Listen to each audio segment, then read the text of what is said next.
guys, it's Holly here at Faces. Welcome back to the Face It podcast. Today I'm here with the beautiful Jodie from Jodie Amber Studios and Training Academy. Jodie, thank you so much for joining me on the podcast today. Thank you for having me. You're more than welcome. So just to kick things off, let's talk about you and your journey within the industry then. Do you want to just give us a little bit of background into where it all started, how you built your business to where it is today, just so we've got a little bit of an idea as to how you've got here, basically? Yeah, so I have been in aesthetics 4 years now, coming up to 4 years. I am a nurse by background, so I started my training when I was 21. I'm 29 now. So I started when I was 21 in my nursing training, qualified when I was 25. And I went straight into aesthetics. It's always something that I've wanted to do, but I also still wanted to be a nurse. I didn't just get into nursing just to be an aesthetic practitioner. I wanted to do both, and nursing always had my heart over aesthetics. So I started having a few treatments done, and I thought, I can't like this. Like, I could do this. So I went straight into my training. I did my lip training just to begin with. So just basic lip technique, nothing else. So I went and did that, and then COVID hit. So that was a bit of a downfall for the business. So just as I was kind of getting on my feet with it and taking off and really started enjoying it, COVID came. So that put me out for, probably about a good year because we couldn't practice at all. And then from then, when I was in lockdown, when we was all in lockdown, I just started planning what I want to do and where I want to get the business to. So then as soon as we was let into the open, I was like, right, I'm doing this, I'm doing this, I'm doing this. So I kind of had a good plan of where I wanted to be with this, fast forward to now. So I went off and I did so much more training. I did my Botox training, I did emergency training because I wasn't that confident in dissolving and stuff when I first did my training. So I went off and I just did so many courses. I must have invested about £15,000 into so many courses just to get me where I am now. And then I cut down my hours in the NHS. So I'm an A&E nurse. I've always been an A&E nurse. It's that organised chaos, and that's my life outside of work as well. So I dropped my hours down in the NHS, and then I started putting more into the business. And then I started in my front room, went to my little summer house outside. And then as soon as I was in there for 4 months, one of my clients actually offered me her shop premises. So I took that on, and then 6 months after that, I took the biggest space on. So I've literally just not stopped. And then, I've managed to get out of the NHS full time. I just do bank now. So I just work one shift every couple of weeks. And just to keep my pin up, I'll never let that go. I still love my nursing. Yeah. But my main love is here, and it's now teaching and clients. We've got a team of girls behind us that do all different treatments. And it's just hard work and consistency has led me here now. Amazing. So the thing is, 4 years actually isn't that long when you think to build a successful business, and you had COVID at the same time. What had December 2019. So it would be 4 years now. So that was just before COVID, that wasn't it? Because I think COVID was in the March. So obviously, like you say, hard work and consistency and loads of training, like investing everything into bettering your skills and yourself has got you here. It's only until this year that I started to see something come back from the whole business, because I've constantly for the past 3 years flipped everything I've had into courses and like just materials and just everything. I mean, social media is a massive thing for my business. If I didn't have my social media, I'd absolutely be doomed. So, just little things like even marketing and branding and everything like that. I've just constantly flipped everything just to just be where I am now. Yeah, because one of my questions was going to be, how building the client base is something that every single practitioner has to go through, struggles with. And I think particularly for practitioners now, with it being a very, I don't want to say saturated industry because I don't really like that word, but busy industry, it can often be more difficult. What sort of things more specifically worked for you in terms of actually getting clients through the door? Because obviously when you first started, you were also working in the NHS, so you weren't able to put every single hour of the day and to do. No, like when I first started, honestly, I used to say to myself, 2 clients a week, 2 clients a week, that's all I want. And I'll be absolutely over the moon with 2 clients a week. Just that little bit extra where I can treat my son, or I can go and buy a new outfit if I want to. Because as a single mom, I know what it feels like to walk around the shopping market and have to calculate everything that I was buying for dinner that week. You know, just little things. If I really wanted that bag, I'd have to save 6 months for it. So I have been in that position where I've absolutely had nothing. You know, I don't come from a privileged background. My mum struggles and I've always looked after her, and as a single mum I've just always knew what I wanted in life. So in regards to getting clients and stuff, I mean, when I first started I was just so happy with, like I say, 2 a week, just to give me that extra bit of luxury. And then going forward from there, I mean, word of mouth is massive. I'd say Instagram and word of mouth is my best sources of clients coming through the door. But also as well, like with Instagram, you can utilize it so well, just not for posting pictures. You know, you can boost your stories, you can pay for your ads to go on different things, and your discovery page and stuff. So even when I come to do, say, my competition that I've just done and that I've just wrapped up, by asking people to save the post will then push you to the top of the discovery page. So just trying to utilize Instagram a little bit better has helped me a lot. But like I said, when I did first start, Derby's a small area and that's where I'm from. There was hardly any practitioners in this area when I first started. So that did carry me a bit well as well, with everyone just wanting treatments at that time. It just went massive. So I kind of did have a brand there in the city that I'm in, because I'm not really in, you know, London or Manchester. I'm in quite a small city. So I felt like I had that privilege to really make a change in this area. Yeah, and I think coming out of COVID as well, that's when everyone was like self-care. Everyone went into their everyone just needed a glow up. Yeah, and everyone had gone months without the Botox. So we're like, fine, just give me anyone, I don't care. So yeah, I think I was booking people in from like the February for like the December, like, yeah, when we come out for Christmas, we'll get your appointment in. So you know that what? gave me hope as well. Definitely. I'm so glad that I think I started getting Botox like after COVID. Thank God, because like obviously it wasn't something I thought about. Yeah, but I can just imagine I'd have just been like, I can't go a year without my anti-wrinkle. Like, what is going on? It's a good job we'll keep it indoors. Yeah, exactly. So with regards to the training academy then, so do you want to give us a bit of a breakdown as to why you decided to open the academy and how that's also been amplified, how that's amplified your business as well? Yeah. So training's not really something I ever thought of at the beginning, and like I just wanted clients and that was it. And then it wasn't until I felt in myself that I was confident enough to then teach other people that I wanted to do it. It was never something that I'd always planned to do. It was when I hit that stage when I thought people were starting to ask me, you know, what do you use? Like, how do you do this? And I'd always help people. I would never say no to people. And then from then I thought, people want to know what I'm doing. Like, that's crazy. Like, I never thought it'd ever be like that. So as soon as that started to happen, I thought, right, I should teach. I mean, in nursing, I am also, I hold students in the hospital as well. So I know it's something that I can deliver, like teaching wise. So I just thought, let's start masterclasses first. So I went off and did my education diploma and got all my qualifications for that, and I just started doing masterclasses because it was just training someone who already knows what they're doing, but in my technique. So I felt like a lot less pressure in that sense. And I do masterclasses, and I took on this shop that I'm in now. I took on the bigger space. As soon as I did 2 masterclasses, I thought, this is what I want to do. Like, I just need to start teaching. Like, this is where I want to start going. Took on the shop 2 minutes from my other shop on the same street. And then within a space of 2 months, I got all my manuals made. Like, I sat down with my graphic designer and we designed everything just my way and my wording. And then from there, anything that I'm already trained in and that I felt confident in, we just started offering. So we literally range from beginner courses now all the way down to masterclasses. Amazing. Yeah, I think a lot of people start with the masterclass aspect because it is obviously like, okay, I'm not teaching someone literally from scratch. But I think it's so nice. It must be nice for you as a tutor / practitioner to be like, oh my God, like there's practitioners out there who want to learn my techniques. I was so gobsmacked when I was like, can you teach me? And I was like, oh, you want to learn from me? Like, I was so like, it felt so nice for someone to say that. So I just thought, this is definitely something that I've got to get into.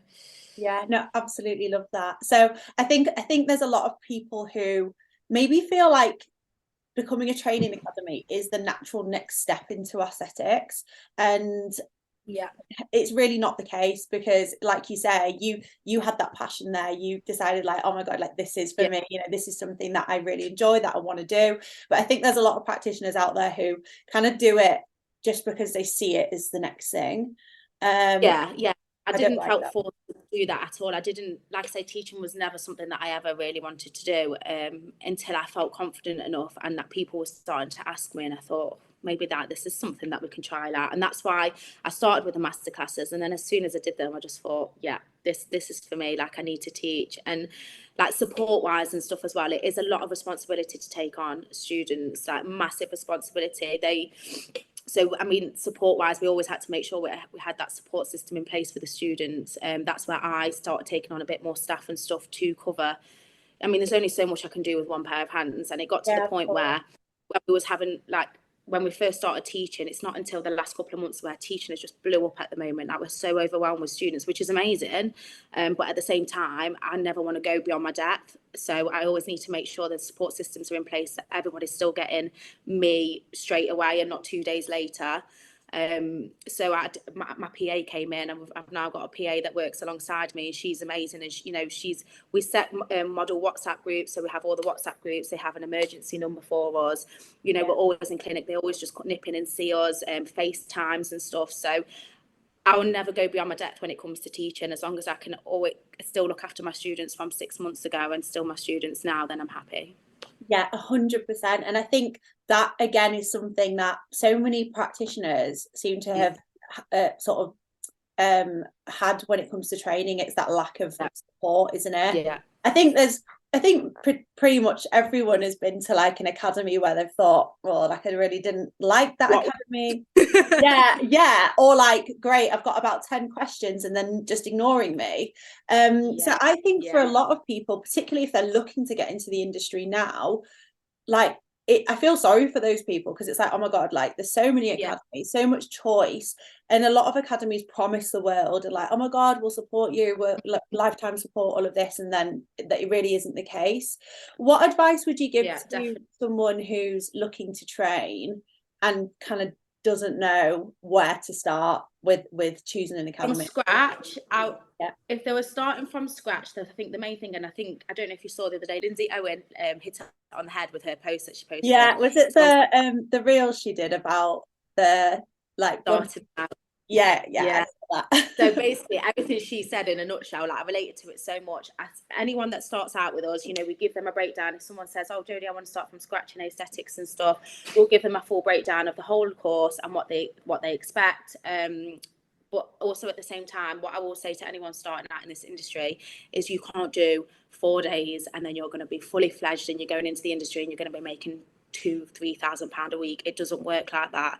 Like I said, it took me 4 years to even start making something and actually looking at something that from what I've been making. So if anyone does come and train with us on a beginner course, of course we have support systems in place and stuff, but the main thing is to not think that's where it ends and then you're going into the world of aesthetics and you're fully fledged and you're confident and you're going to get all these clients. Like, that's not the case at all. I always say to all of my students, 1 client a week will be perfect for you to start off with. Don't think that you're going to be on that level where you're taking 50 clients a week, or you're going to come out of this and you're going to feel so confident. They're going to need to take more courses after coming to me, whether that's with me or other people. And I also do say to them to go to other people, you know, go around different practitioners that are training and stuff. I can recommend so many amazing practitioners that do train. Don't just come to me, go around different ones, network, word of mouth, you know, get yourself out there. Like, just don't think that it's going to come overnight. That's the main thing. And I think if you be real with them and you give them that real expectations of doing the course, that's when they do come to me. I don't sell them a dream. Yeah, you've hit the nail on the head as well as Lindsay did. It's people just thinking that, oh, let's do a 5-day course and, you know, I'm going to be a millionaire. I'd be doing it if that's the case. You know, I think everyone would do that. Exactly. We'd all be practitioners.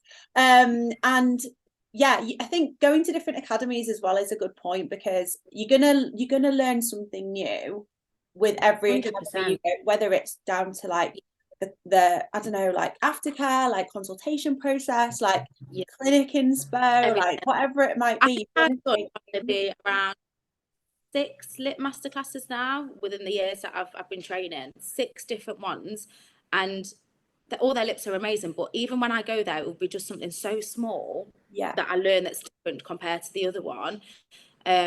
So like I just said, I think people should go to different people. However, I do think you should do your research to who you go to, which is where obviously I can recommend to my students and stuff, because there are so many out there that will sell you a dream. So I think it's really important to, you know, speak to them before and ask what you're going to get. You're not just going, oh, can I book this course? Yeah, this is this. And then you book it. I think you should definitely do your research into who you're training with at the moment.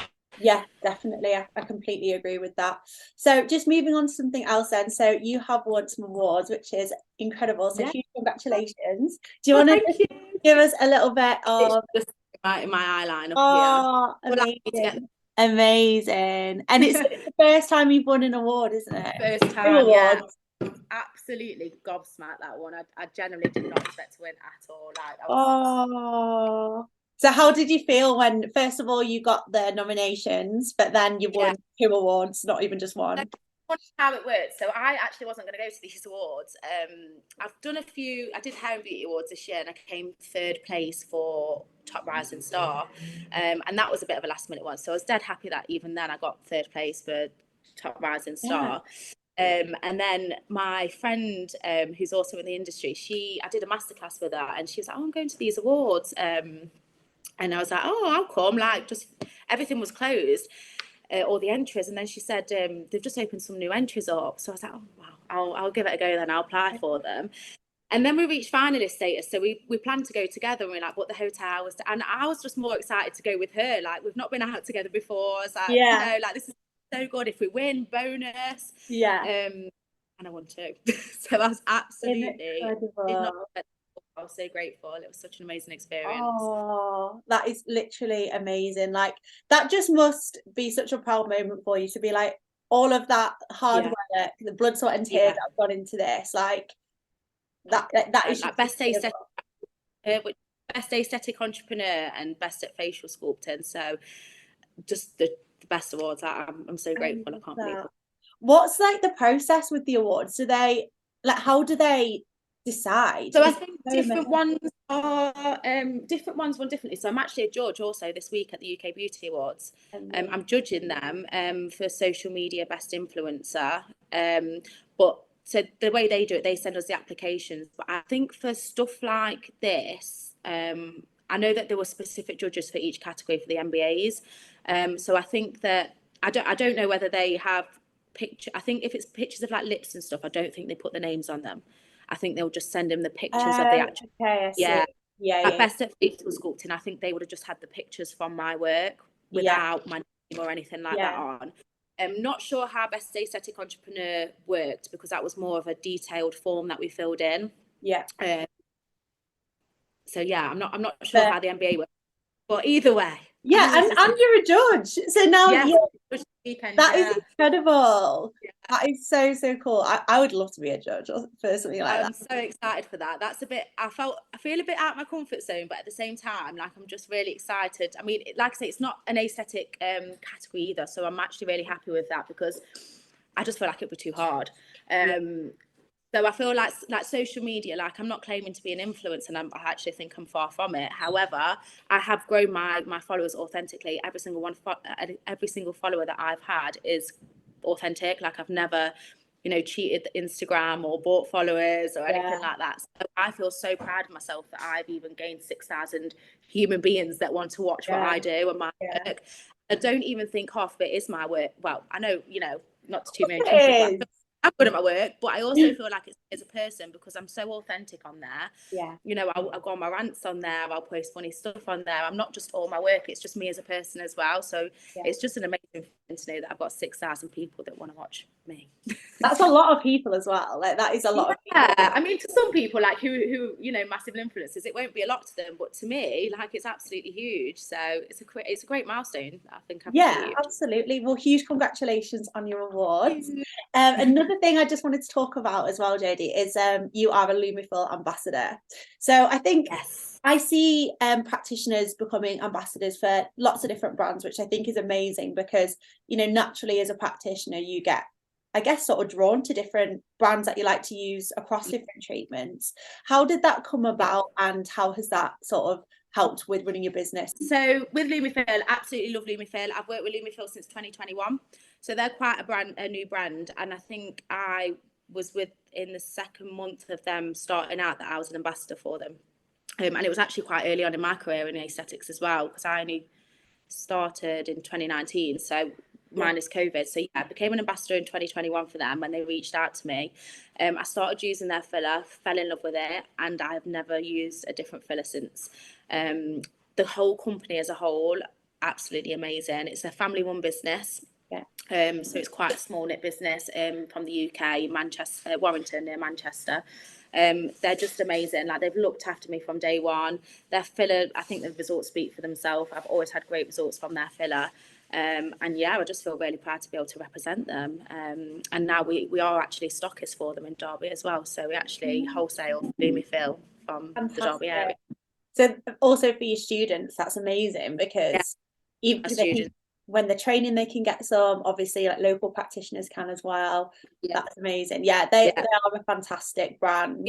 I went to a masterclass with them a few months ago, where I got invited up there, and that's when I first actually met them. So for 2 years, I just speak to them all the time on Instagram, phone, and to go up there and meet them all was absolutely amazing. And they're just so supportive, and they're just like my little cheerleaders. Like, they literally they boast about everything that we do. Like, they went on the Barcelona trip that we went to as well. They are sponsoring this year's UK Beauty Awards, so I feel like we're all a lot closer at the moment. And yeah, it's just an amazing brand to work for. Amazing. What advice would you give to any sort of new practitioner, not even new practitioners, but any practitioners who are sort of looking to do things like win an award or work with different brands and just not quite sure sort of how to get there?